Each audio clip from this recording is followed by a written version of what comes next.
Hi, everyone. Today, our guest, I think, no need any intro. We have Stephen Pop with us, Hey guys. and and we will be asking him some questions which you guys basically wanted to. And thank you, Stephen, for joining us. It's my First pleasure. of Thanks for having me on. all, nice. Can you please let us know, our audience, maybe someone watching you first time, what Amazon guy do? You have this agency, and everyone knows you about your because of your trainings and your you are like you are participating in all a lot of webinars or in people watch you. So please let us know what your agency do, Amazon guy. Sure. So, I mean, I don't think anybody really cares who I am. They just care what I'm going to say, right? So, what I try and do is just add value, how to grow sales on Amazon. And the ways that I generally do this is to talk about traffic generation and conversion improvements. On the traffic side, you have search engine optimization and pay per click advertising. On the conversion side, you have catalog management. That's all the typical merchandising, copywriting, listing building, but it also includes the troubleshooting, those nasty seller support tickets you have to file, the template uploads, and the dirty Excel work. And it also includes fun things like design and graphic creation. But I'm the founder of My Amazon Guy. We have 300 employees, 250 brands. We work with full service around the world. I also own Mag School, which you can get PPC SEO courses for like 10 and 20 bucks a pop, and on and on and on. So that's me. Right. So my first question, Stephen, nowadays after COVID, the logistics, shipping costs, and Amazon fees has been increased, and a lot of people think that profits are squeezing down day by day. The PPC cost of PPC running and competition coming in. How to handle this stuff? How to manage these things for how a seller can see his growth in these circumstances. So right now you're going to see consumer demand going down, and this is because of inflation in the United States, especially. The federal government printed 40% of the money supply in about 18 months. And what that's going to do is it's going to make the cost of everything go up 40% over the next 18 months. And so when the government says, oh, we have inflation of 8 or 9%, what the truth of the matter is it's closer to 25 right now. And PPC costs are up 35%. Your cost of goods are up. Your supply chains are wrecked. Hiring talent's never been harder. The list is just so long, it's incalculable, right? So, what do you do as an Amazon brand, or maybe you're a PPC expert working on a brand? How do you navigate all of this? Well, first things, you need to advocate for raising the prices of the products being sold. Now, as a PPC guy, that's a poison pill. You don't really want to say that to your client, right? You don't want to necessarily advocate for it, but that's exactly what needs to be done. Hey, I know we're seeing weaker demand and the ACOS is going up. I want to recommend you raise your prices. See what happens when they hear you say that. But it's inevitable. That's exactly what everybody needs to do right now. Beyond that, you need to focus on things like your search term report. Every week you should be going into your search term report and negating words off the auto and the broad match campaigns especially. There's hundreds of dollars in money that you can save just from this one tip alone. Search term report is the most underrated, easiest to execute technique in PPC, hands down. There is nothing better at reducing costs than this one technique. In about 20 minutes of effort, you can go in and make a big impact. Other things you can do are a little bit more tricky, a little bit harder, maybe outside of the expertise of a PPC master, such as getting the main image updated. You might have to run a PickFu test or an A/B test to change the main photo, which of course can do what? Increase the CTR, the click-through rate. And if you increase the CTR, more people are clicking on the ads. And if more people click the ads, more people will make the purchase, which means Amazon then lowers your PPC cost by default. So all of those things are going to be very valuable into navigating this challenging environment we're in right now. Great, gentlemen. If I may, I've got a question for Stephen. Stephen, what do you recommend, or I should ask, what category do you recommend on in these conditions when there's inflation and as you mentioned? So, what category can you recommend? A category, subcategory that we should focus on? Bread and milk, anything that's a commodity staple item that that every user has to purchase, that's the category you need to be in, right? So if I was going to sell this silly beer glass that says this is the way in favor of Star Wars stuff, I might get a really big bump because Kenobi just came out on Netflix or on Disney Plus, and all of these things could be in my favor. However, at the end of the day, if I have my gas prices are more than double, my food costs are more than double, and all these other things, I have a limited budget. Where am I going to put my money? I'm not going to buy some stupid wine glass on Amazon. So gift categories, absolutely down this year. That's my favorite category, by the way. I love being in gifts. I just like making people feel good. But with that said, commodity staple item categories are going to be producing significantly better today than many other categories are. So staples, stick to that. All right. So a friend of mine has got a product, a party product, and he has inventory on Amazon, which is more than 2,000 units. So what should he do now? What's the solution for him? Because he has those units on Amazon warehouse. So what should he do now? How to get rid of those? So the way that I would look at it for him is you need to bet long on the inventory. Just like you would bet long on a stock, you're betting long on the inventory. The inventory is probably fine. There's probably nothing wrong with being in the party category. And people are still going to hold parties, just they're not going to buy as much stuff for the parties, right? So it's just a question of timing. Now, obviously, it's painful to sit on a low cash flow situation and have your inventory stuck somewhere, right? But if I'm right, inflation is as high as I say it is, guess what? You just bought inventory on discount because next year you would pay 35% more for that inventory. Right. So if that's true, just sit on the inventory. Don't liquidate it. Don't get out. Just sit. Takes patience, takes finances, but it's the correct answer. So how about the PPC and how does he manage that? What keywords or ASINs should he target? So you're going to have to be a little bit more disciplined on the PPC side, right? You're going to have to follow trends, right? So if I'm not following, but if you were following the Johnny Depp trial and you saw that there was a particular word like mega pint or something silly that gets across the internet, and then all of a sudden you can find a way to tie your product into a current event, advertise on that and ride the wave, right? Getting creative like that can be very beneficial. If it's a regular black and white product that there's no way you can pull into a trend and you're just having low demand, then you just have to cut the waste and you have to defend the territory. It also might mean that you have to lower your price just to get your BSR up to get some SEO traffic, right? So you might run a deal or promotion. Mind you, I'm saying this after saying raise your prices, right? So it's conflicting information, but each situation could be different. If you lower your prices for 2 weeks and you take your BSR from 50,000 all the way down to 20,000, that is a gigantic win. And you could raise your prices right back up and you might not go all the way. You might not stay at 20,000 BSR. You might stay at 35, but way better than 50,000 that you were at, right? So there's techniques that you could do to pull things up, pull it down, and keep the ACOS management in mind. All right. Thanks a lot. Thanks a lot. So let's have some questions. Yeah, I've got another question for you, Stephen. I've recently opened a new Amazon account, and what I witnessed is that on some of the categories, Amazon isn't allowing me any variations. So is there any solution for that?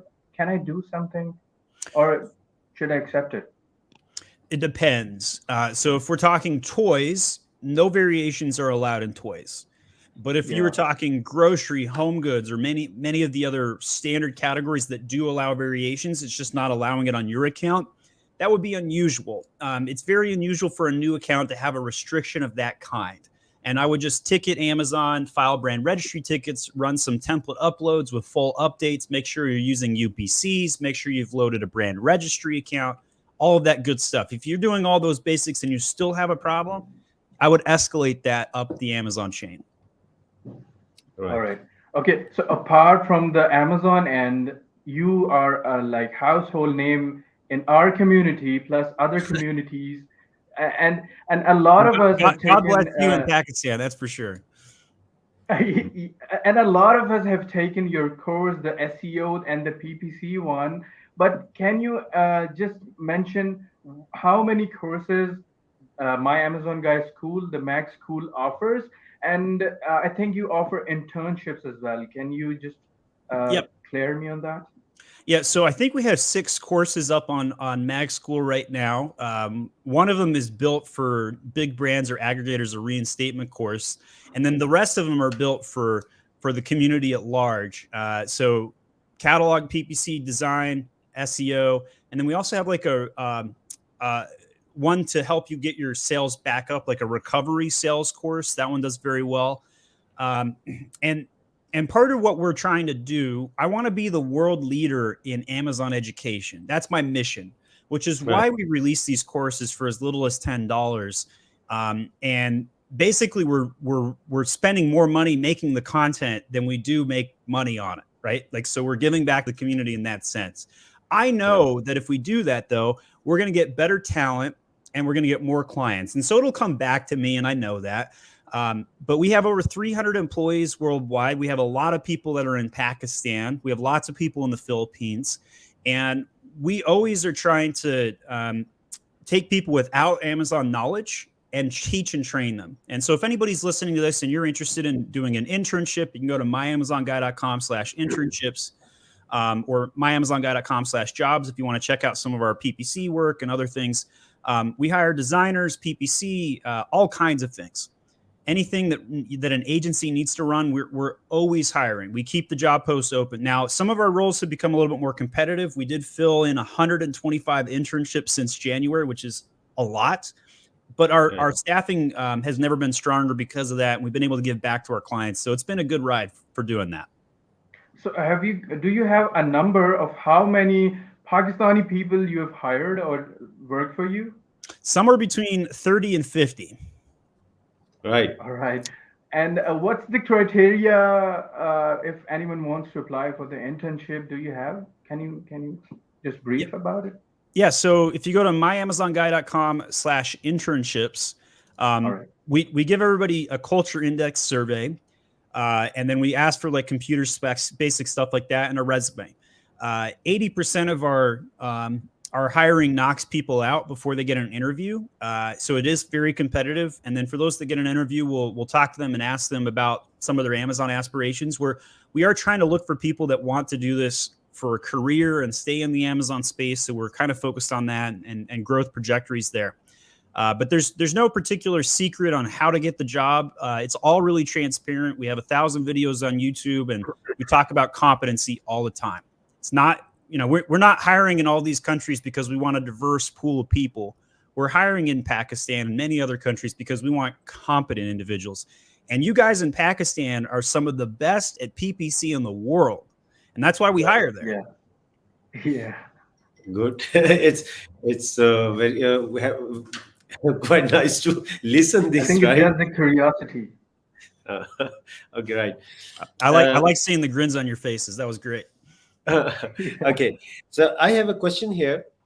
A lot of accounts are deactivated. Amazon accounts are deactivated in last 1 or 2 months here, and people are asking about Section 3. What is Section 3? Why Amazon is sending so much Section 3 emails? How to handle that? And is there any tip to get rid of it? So if I remember correctly, Section 3 is the multiple account scenario. And if I'm correct, this is the scenario where you're tied to multiple accounts. And so whenever you open up a new Seller Central account, it's imperative that you do the following. Have a unique email address that's never been touched on Amazon before. Don't even use your personal Gmail address that you have on your own Amazon account or whatever. Second, unique bank account. Third, a tax infrastructure. And fourth, a credit card. All of these 4 things should never have been on Amazon before. If you do that, you should circumvent Section 3 and shouldn't have a problem. Now, as consultants or as PPC agencies and whatnot, I personally have a dozen email addresses where we have more than 100 accounts attached to them. So I have access to like 1,000 accounts. I've never once had a Section 3 violation on my accounts ever. Yeah. And so what that tells us is has nothing to do with secondary email addresses. You can have a second email. You don't need to use VPNs. They do know you're logging into all these accounts because we contribute to the Amazon cause. At the end of the day, Amazon does whatever they can to build up a great consumer experience. They are buyer first. They don't give a crap about us sellers, right? Like the amount of things they put the roadblocks in our way to do our job. Sometimes it's crazy, right? All of a sudden you're advertising a PPC campaign, and all of a sudden your product doesn't have impressions. You're like, why? Why is this? And they put rope in an adult category, right?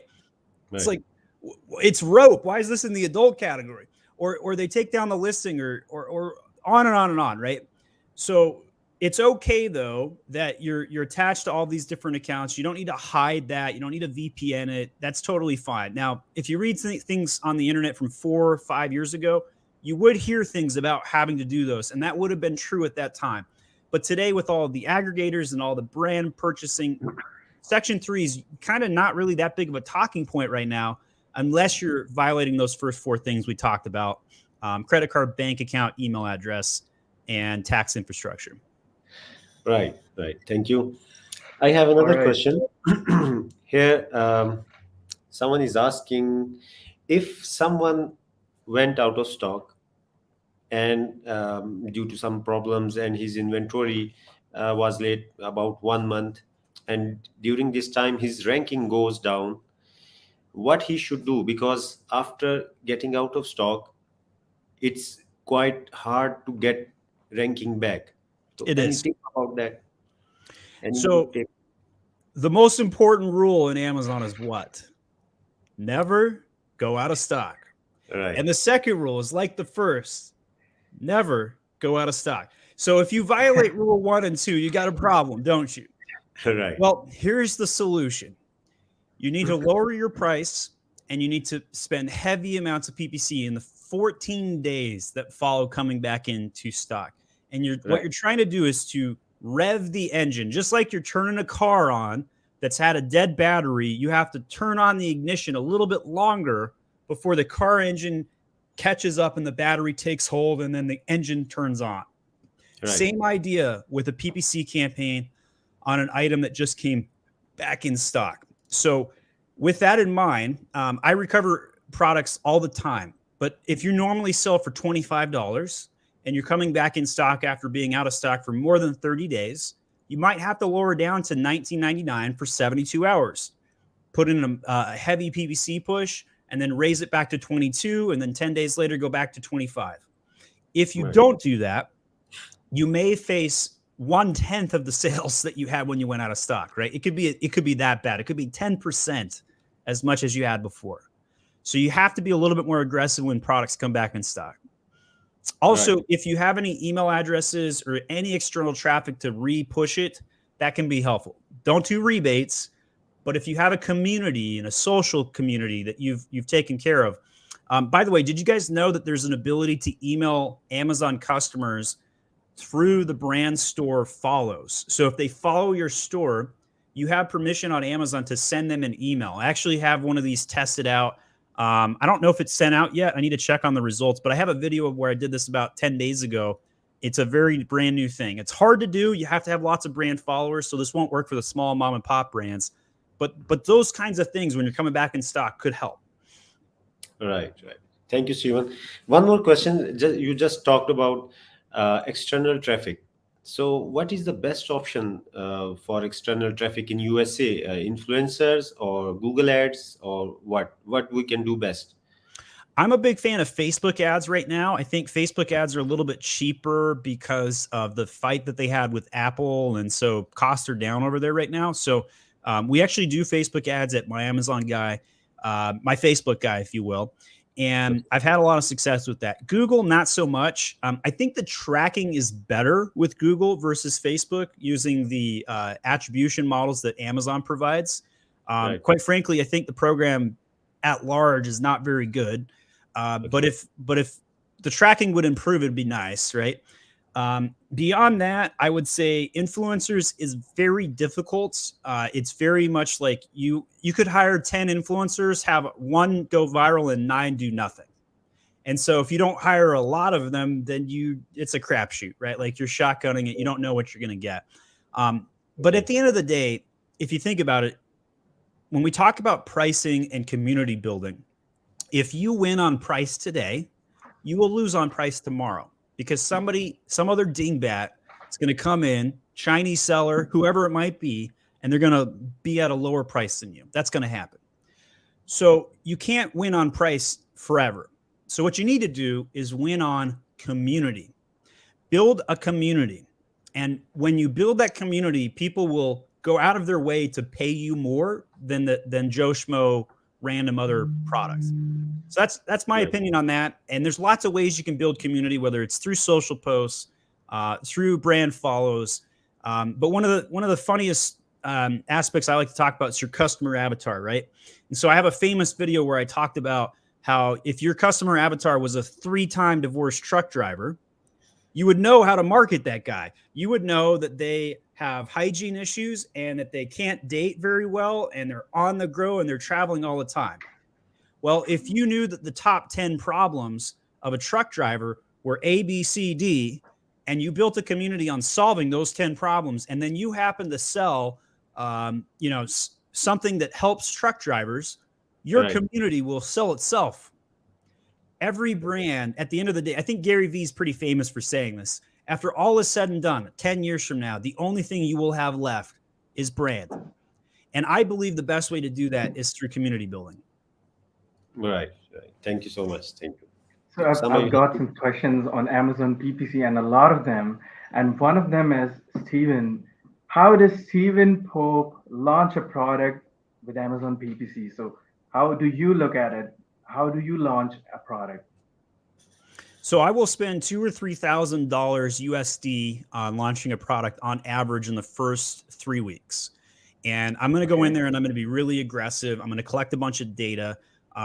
Sponsored products should definitely still be 95% of the budgets on anytime you launch a product. Anything in brand stores and in display, it's really high in the funnel. It's very hard to execute that on a brand new product. My goal when launching a product is to get as high of a velocity as humanly possible. The better your BSR, your business sales ranking, the better off you're going to be. Why? That's because when you first launch a product, Amazon doesn't know if it's a good product or a bad product. But what they do know, does it get sales? So you need sales to get sales, which is a weird statement to say out loud, right? Yeah. But if PPC can get sales at a loss, that's okay because the SEO sales will be your profit. So I like to think of it this way. There's kind of a PPC to SEO ratio. I think every 1 PPC sale, you get 3 organic over time. That math usually checks out. It could take 6 months, though, to get that SEO juice. So I launched a Mother's Day kit. I did $144,000 in the first 3 weeks launching it in 2021. And I was able to rank an index for 3,000 keywords in 3 weeks. And I spent $5,000 on broad match gifts for mom, $11,000 in PPC during that same 3 weeks overall, but 5,000 of it, one keyword, broad match gifts for mom. So if you figure out what's the best keyword for your product and put a lot of money behind it, even if it's not a very good converting keyword, you will still index. 48 hours right before Mother's Day, I was organically ranked #1 for gifts for mom. That's why I did $144,000. So your PPC campaigns really need to focus on trying to get the BSR as best as possible, increase the velocity. And if you do that, the keywords will index on the SEO side, and that's where you really make the money. Right. So how does the transition happens? Because if I do this, I'm doing a lot of losses. So how do I go from losses to profits? And how do I ensure that? Is there any strategy that I should follow? So if the product is good, it'll take care of itself. If the product is not good or is just average, the PPC won't be sustainable. So somewhere between week 6 and week 10, you're going to make a judgment call. Is this a good product? If it's a good product, you continue on and you're happy, your keywords are going up, no problem. Usually people don't have a challenge with that. So let's talk about where the challenge is. If you're wondering, hey, is this product going to last? Is this going to work? You need to do the following things. Fix the customer avatar. Who is the product for? If you have pictures of young kids and old fart dads in the same listing and you're selling the same product to 2 different customer sets, that's a problem. You need to focus on one customer demographic. If you are not putting pictures of people using your product, banana for scale side, right? You need to be able to show like, how big is this product? What is it used for? Who is it for? Your photos need to answer those questions. So main photo is almost always the number one problem with a product page. If the PPC costs are too high and you can't get around it, switch the main photo up. If the main photo is good and you've A/B tested your photo against your number one competitors and your photo wins, it's definitely not the photo. It could be the price. It could be the title, the keyword stuff, maybe a little bit too much on the title, the bullet points, the A+ content, the brand story. And by the way, most people don't have their brand stories up yet. This is killing me, guys. Like brand stories right above the A+ content. This is a module that everybody needs to get. So if you are advertising for one of your clients and they don't have it, you should pitch it to them and say, hey, you should get your brand story up. Follow this. So there's a lot of opportunities there. But at the end of the day, keep in mind this. Every 3 products you launch, 1 is going to succeed, 1 is going to break even, and the 3rd is going to lose you money. Discontinue the 3rd one between week 6 and 10. The 2nd one, you'll probably discontinue between week 12 and week 18. And the 1st one, you'll keep in perpetuity. And that ratio is still good for Amazon supposed experts like me. I still have a 1 out of 3 ratio. Right. Okay, I have to ask this. Do you have one favorite report out of all the reports that Amazon provides? So the business reports that you get when you click on a SKU and be able to see the ups and downs, I think is very beneficial. But at the end of the day, the keyword report out of Helium 10 Cerebro is my favorite because I can go in there and see how I'm indexing. And I could tell a lot about the health of a listing just based on the top level indexing ratio. If you are indexed for 1,000 keywords by day 30, you have a winning product. If you are advertising on a mature product and the PPC to SEO ratio is out of whack, I can figure this out in 5 seconds, whether you have a traffic or a conversion problem. No Amazon report can do this, but if you use something like Cerebro, let's say it's a mature listing, there are 4,000 keywords indexed, but there's only 200 keywords advertised. We have a traffic problem on that listing. We need to advertise more on that listing. Here's another example. Let's say that it's indexed for 1,000 keywords and I'm advertised on 1,000 keywords. What does that tell me? That tells me that SEO has not been a priority for this brand. They probably don't have 500 words of copy in their A+ content, and they might have a conversion problem because they're not matriculating with their keyword rankings. They don't have 50 keywords up in the top 10 slots, stuff like that. So I prefer to look for my signals at the keyword level versus the business reports. But I do look at the business reports every day. Right. So it's a common question among our community. How does indexing work and what should we do to make sure we correctly index on keywords? So sponsored products is the fastest way to index for a keyword. And if you advertise and get a click and get a sale, Amazon knows that you're relevant for that keyword. So that's an easy answer to your question. The harder answer is on the listing optimization. And getting exact matches for the keyword in question onto the listing is extraordinarily valuable.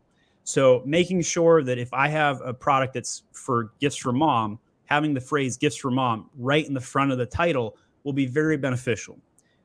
Making sure that in the copy and the A+ content, the bullet points, we get additional mentions of that same keyword. If it's like, let's say it's your top 3 keywords, you should mention your top 3 keywords 3, 5, 6 times on a listing. But I run multiple phases of SEO, as you guys know. And so depending on where we're at in the phase of a product, it's about indexing in the first phase. In the second phase, it's about incremental indexing. Third phase, that's about the strike zone. You're focused on keywords and ranks 20 through 50. And then the newest phase, phase 4, it's about market share now. And the new market share report is incredible. It's incredible. I've been following my Sage smudge kits and some keywords like candles, Sage candles, which my product's not even a candle. I had a market share of 2% 2 months ago on that keyword. Today, I have a market share of 20%. I wouldn't even have focused on this keyword if it wasn't for the search query performance report that Amazon came out with. And the reason why I decided to focus on it is because when I had an impression share of 2%, but when I had add to carts at 10%, what I found out is that my product was super relevant for people who had wanted this particular keyword. So don't tell the customers how to buy your product. Just put your product in front of them the way they want to shop and the way that they want to buy. And then focus on market share attribution based on what the data says. So if you know that your impression share is going up and more clicks, higher percentage, and then add to carts is going even higher than that, that means you need to add more traffic to the listing. If the inverse happens, you have high impression share, lower clicks, lower add to carts, and lower purchases, then you have a conversion problem. All right, so we've got another question. How do we structure Amazon PPC campaigns? How many keywords per campaign? And should the search volumes should be close together? Does that technique sound good? So I don't have a strong opinion on whether the search volumes need to be close together, but I will say that the consensus in the PPC community is somewhere between 1 to 5 keywords per campaign, not per ad group, but per campaign. That's the consensus today. I would definitely not go over 20. If you are doing 20 keywords, you're going to notice something. 20% of your 20 keywords are going to get 80% of the impressions. That's called PPC cannibalization. And that's why you want to segment out your keywords more and more so that you get more clicks when they're separated out. In terms of segmentation, I think lots of campaigns are good. Make sure you never negate a good keyword. Never negate a good keyword. You're going to see a lot of old school methodologies where they create an auto campaign and then they negate the good keyword and then upgrade it to a manual. I think that is totally outdated. Leave the auto campaigns alone with good keywords. Just negate bad keywords off of them. For example, if I was selling the Spear glass, I would negate the word plastic and I would negate the word metal and aluminum because I'm never going to convert on those terms. But I know that the word "this is the way" is going to convert. What I don't know, and I'm going to have an exact match campaign for that, of course, but what I don't know is that the next Star Wars episode has Kenobi saying something that references Mandalorian, and then "this is the way" has a new phrasing, and all of a sudden the auto campaign picks it up because it was still in the auto campaign. This is why you don't negate good keywords off the auto campaign, because they can morph, they can change, trends go up and down. Broad match, super underrated. Always be running broad match. But at the same time, run that search query, run that search report, and negate the words that don't work. Right. All right. Another question, as you mentioned that we should go for categories and products that are really essential. But what I believe is that in such products, there are a lot of generic keywords.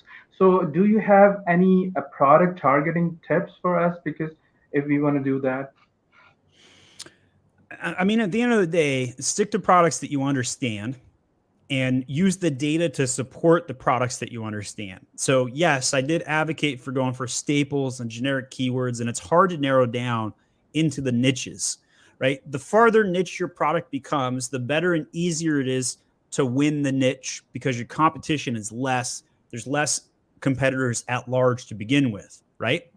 So focus on what you understand and stay where you understand. The farther upstream you go, the bigger your competition gets, the more costly it becomes, but there are more customers. So there is a trade-off the farther upstream you go. But when in doubt, focus on longer tail keywords if your budget is limited, and experiment with short keywords with broad match to see what will happen or what will stick for keyword discovery. All right. Thanks a lot. So, Stephen, which tool you use for keyword research? I'm all in on Helium 10 and Cerebro. Right. It's super powerful. It's my favorite. What about you guys? Right. Same here. We're doing the same. Okay. Thank you very much, Stephen, for joining us today. And thank you so much for your time and a lot of good tips, good suggestions. Hope you will be with us in next sessions too, time by time. Thank you so much. And thank you all of our audience for asking questions. See you again, Stephen. Thank You're you. very welcome. Thanks Thanks for a having lot. me on. You guys are great. God bless Pakistan. Okay. Thank you so much. Thank you so much.